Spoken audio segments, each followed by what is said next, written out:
Hello, my name is Thea. I'm your student nurse today, and I'll be doing your newborn's assessment. I'm providing a warm environment. I'm explaining the procedures to the parents.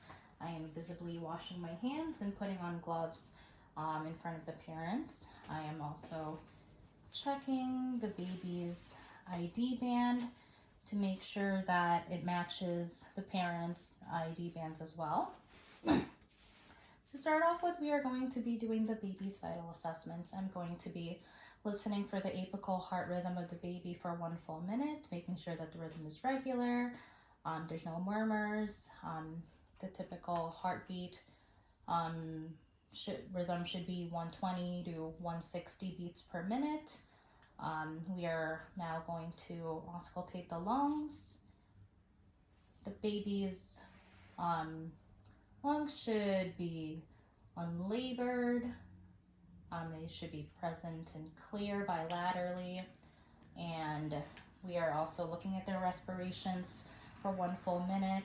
The baby's respiration should be between 30 to 60 breaths in a minute. And now we are checking the baby's temperature. We put that under the axillary, and the baby's normal findings for their temperature would be 36.5 to 37.5 degrees Celsius. And now we are going to be doing the baby's head to toe exam. We are focusing on the risks and the needs of the newborn. We are starting with the posture and activity of the patient. The newborn is alert, she's awake, she's quiet, she's not sleeping, no flaccidness or no tremors. We are looking and assessing the baby's skin, which normal findings would be pink, but there can be some acrocyanosis or some jaundice, which is normal for a newborn. We are also looking at their cap refill, their skin turgor, the baby's skin texture, and see if there's any birthmarks. We are looking at their head exam to assessing the fontanelles to see if they're open, soft, or flat. We are looking at the baby's abdomen, checking to see if it's soft, flat, or distended. And we will be auscultating for bowel sounds as well.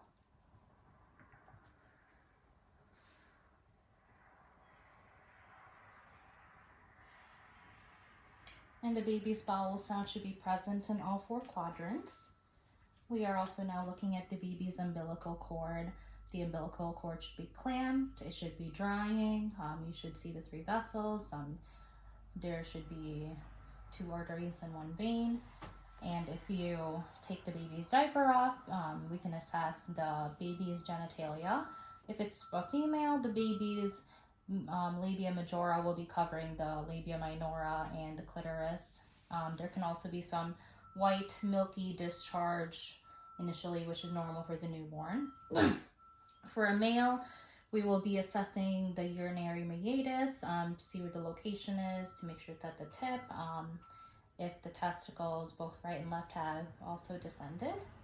And we are also checking the baby's reflexes. We have the suck, the Moro, Babinski, stepping, tonic, a few of those, rooting. So the baby's suckling reflex would be if you put a finger in the baby's mouth or a nipple, the baby will start to suck. Rooting, if you touch the baby's cheek on one side, their head should turn and their mouth should gravitate towards the stimulus. The Moro, which is a startle reflex, so if you startle the baby, their arms would just kind of go up and their fingers would fan out.